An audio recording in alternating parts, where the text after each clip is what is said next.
Welcome to this edition of the Overland Workshop.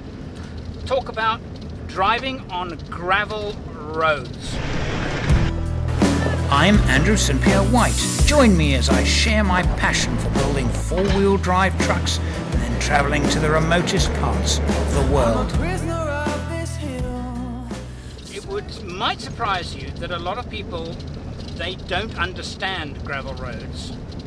And even though they might have driven on gravel roads quite a bit, that they don't quite understand gravel roads because they've never had anything go wrong. And I'm the kind of person that I have this second program running in my head all the time. And no matter what I'm doing, driving, whether I'm flying, whether I'm changing a spare tire, whether I'm doing anything that has potential hazard, I'm running a what if scenario through my head. So what now if I get a puncture? So I'm driving now at 90 kilometers an hour on this flat open gravel road. I could so easily do 110 on this road. It's smooth, it's not slippery, there's not a lot of loose stones, so the car's not sliding around.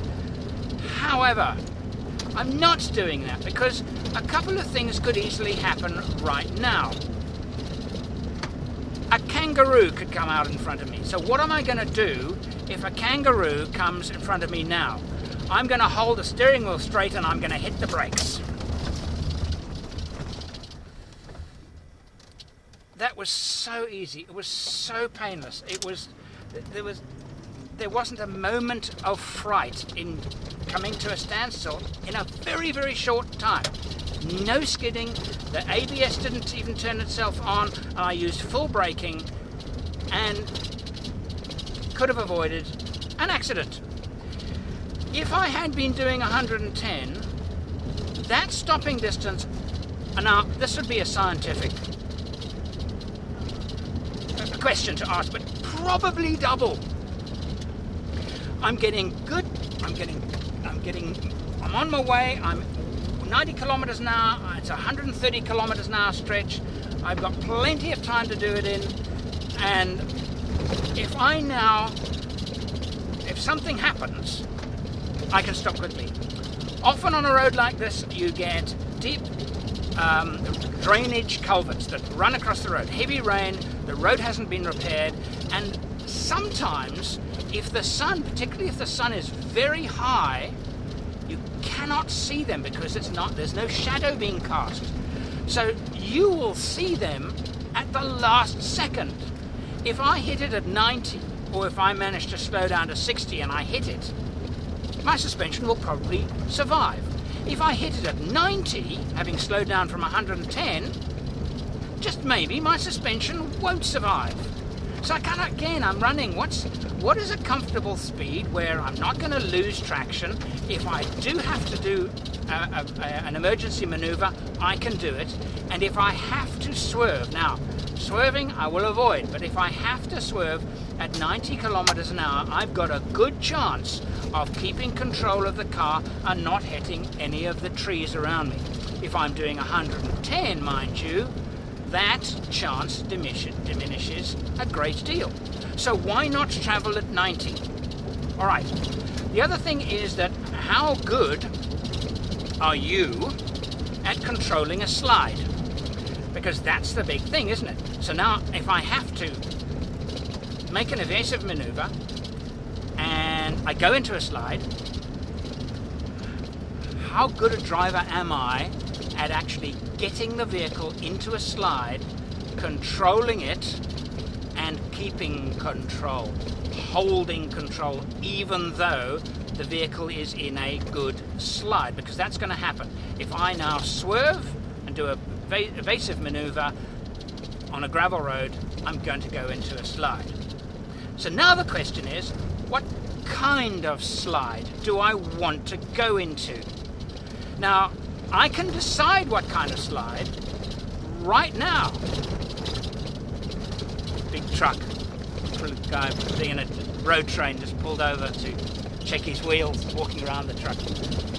I can decide now what kind of slide am I going to be happy with. Am I going to be happy with a vehicle fishtailing all over the place, or am I going to be happy with a gradual slide, kind of an all four-wheel slide? I have to make very gentle maneuvers on the steering wheel to correct it. If I decelerate a lot, I'm not going to get throttle-induced oversteer. In other words, if I take my foot off the accelerator, oversteer is induced.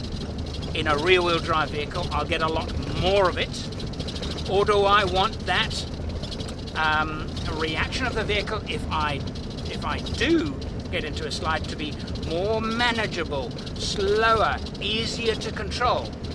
Well, the obvious answer is I want it to be easier to control. And the way I do that is I put it in four-wheel drive.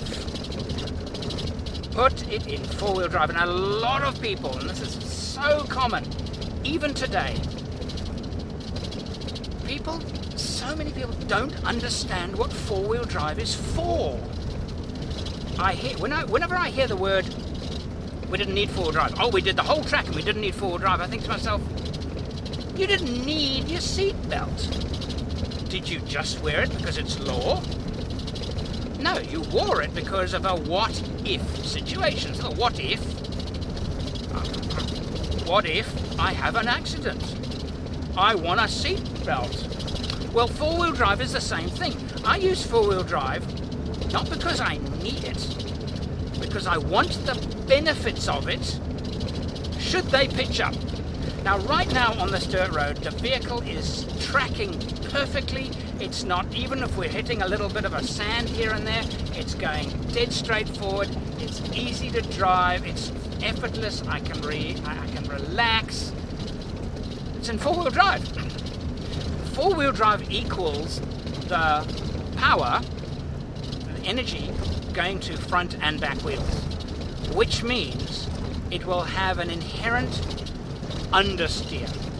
So in other words, when getting into a what-if situation where now I have to react, swerve, brake hard, all of these things, if I have to do any of those things, the car is not going to fishtail as much as it might because I'm in four-wheel drive.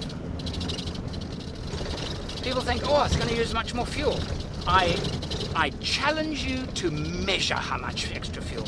I challenge you to measure it because I have tried. And I have tried with a number of different scenarios in different conditions. There is no difference. You will not measure it. And yet the difference in safety is enormous. So again, it's, a lot of people will say, well, I don't need four-wheel drive and therefore I won't use it. And my reaction to that is, you don't understand it. You don't understand. It's not, when I'm going off-road, I need four-wheel drive because I need the traction. And then I might need the clearance. And then I might need the low transfer gearing. So those things I will use them as I need them. But the fact that I can push a lever or switch a button, whatever vehicle it is, it's just a matter of going click. And now the vehicle is in a mode where it's so much safer to drive on a potentially slippery surface. Why not use it in four-wheel drive? Now, some people say, oh, you can't go fast in four-wheel drive. Nonsense. It's got nothing to do with speed.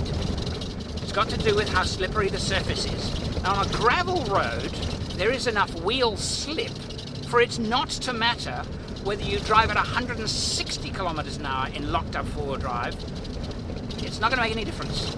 Okay, it's not going to damage your transmission because I'm driving on a surface that has slip on it. There is no what they call transmission wind-up. Transmission wind-up basically is, as you go around a corner, the inside wheels are traveling slightly slower than the outside wheels, and the front wheels are traveling at a slightly different speed to the back wheels. And so you get what's known as transmission wind-up between front and back transmissions.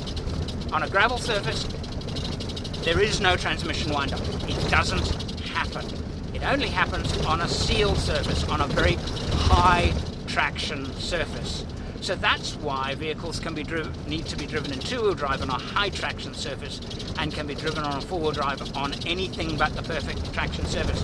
So even if you are driving on a tar road and it is bucketing down with rain, really coming down in sheets, and you can feel the slightest sense that your vehicle is not secure on the road, put it in four-wheel drive. Just remember to take it out when things get firm again. Now, when you're in a convoy, you do not have to keep up with the guy in front. It's his job to look after you. Convoy means you are responsible for the person behind you. Therefore, you will drive at the speed that you are comfortable with. Never let somebody in the convoy say to you, guys, we've got to hurry up, and then you are driving beyond your capability, A. B, ability to be relaxed. If I'm like, I'm not going to drive well, am I? If I'm driving too fast and I'm scared and worried. No, that's not safe driving. You drive at the speed that you're comfortable with, and everybody else must just plain live with it. Because safety is priority. And the person behind you, you'll look after them. And if they want to drive farther than you, well then it's just tough.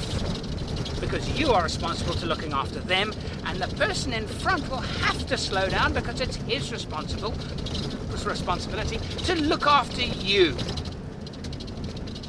So drive at the speed that you're comfortable with, put it in four-wheel drive, and up goes the safety, and up goes the relaxation, and up goes the enjoyment of traveling and driving on gravel roads. A couple of days later on another gravel track, and this is the Gibb River Road, one of Australia's most iconic route tracks. And a few other things come to mind. A bit of traffic on this road, one about to pass me now, and turn your headlights on. Always turn your headlights on. Make yourself visible. I actually use, my headlights are on all the time. I never turn them off. Doesn't matter what kind of conditions, doesn't matter what the road is, dirt roads, tar roads. Guy coming in, he's moving.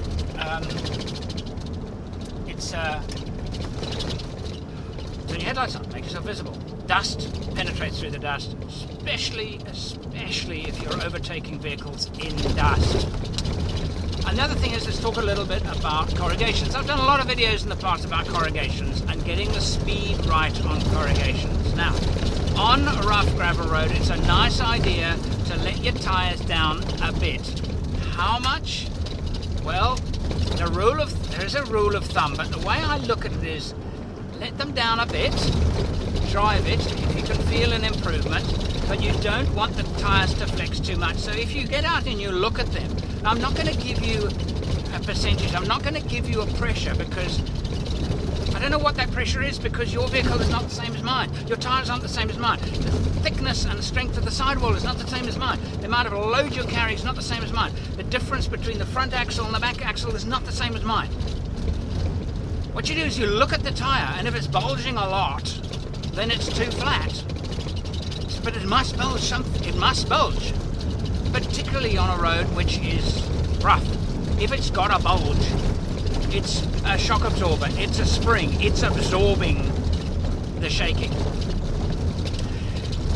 If it's too soft, the tyre will get very, very hot and damage itself. So rather err on hard than soft, because tyre damage, you might damage the tyre and just plain not know you've damaged it. And it'll finally let go at high speed and possibly cause an accident. So you don't want to risk tyre damage. So look at your tyre, and I mean, there's common sense here. Traffic. There's common sense. You have to use your common sense. So, for example, if I had a tyre, and I'm going to use metric system. Sorry, guys. Australia is a metric country. I don't know why you're still using imperial just on tyre pressures, nothing else. Okay, so I will put the conversion down below. For example, my tyres now on the front, gravel road, I'm heavy. They're a 2.8 bar. I've dropped them down to 2.3 for gravel. It's still a strong tyre, it's still a stiff tyre, it's still a hardish tyre, but it just has some give in it. Back tyre, normally fully laden, I'm full of fuel, full of water, I would be at 3.6 bar, would be my normal pressure for asphalt at speed, fully laden. It's comfortable, it's hard on gravel, you can feel it through the vehicle. I'm down to 2.9 on the back. Now the back is bulging faster than the front because there's definitely more weight on the back than the front. So again, if I now got out of my car and looked at my tyres, they'd look about the same front and back, even though the pressures are not the same. And that's what you want, because it's going to give you a similar amount of grip. It's also going to give you a similar amount of impact absorbing rubber front and back. That's what you need to go for. So a lot of people will say, this many bar, this many bar, this many psi, and this many psi, it's got to be this psi, and I say no, because our vehicles are not the same. Learn the principle and figure it out for yourself, but use common sense, because a tyre that is too flat, as I've said, damages itself. You won't know if it's been damaged until one day it'll let go and you might be going fast and it could cause an accident. There you go, there's a little bit more. And if I think of anything else in the next couple of days, I'll do some more recording. The following day, more thoughts. If you are driving a vehicle that has full-time four-wheel drive, in other words, it has a differential between the front and rear prop shafts, and that differential allows the difference in speeds between front and back, and you can lock it or unlock it. So when you were going on off-road, you would lock it, and when you were on-road, you would unlock it. When it is unlocked, your vehicle, unless it has specific electronic aids, traction control, if it doesn't have those things, then it is not in four-wheel drive.